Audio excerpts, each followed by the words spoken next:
চলুন তাহলে আজকে বানিয়ে ফেলা যাক এই ক্রিমি সিমই ফ্রুট কাস্টার্ড। প্রথমে একটা কড়া গরম করব, কড়া গরম করে দিয়ে দেবো একটুখানি ঘি।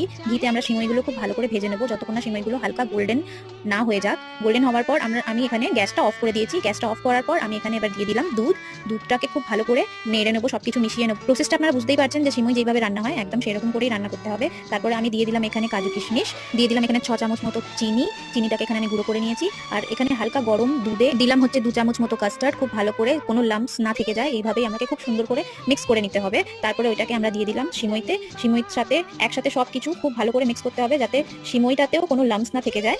আর এখানে আমার ক্রিমি সিমই তৈরি, আমি এটাকে 2 ঘন্টার জন্য ফ্রিজে রেখে দিয়েছিলাম। তাহলে চলুন একটু সুন্দর করে লেয়ারিং করে এটাকে সাজিয়ে নেব। দিলাম হচ্ছে সিমই দেওয়ার পর দিয়ে দিলাম একটু বেদানাগুলো দেওয়ার পর দিয়ে দিলাম আপেল, যেহেতু এটা ফ্রুট কাস্টার্ড তাই একটু ফ্রুট দিয়ে লেয়ারিং করব।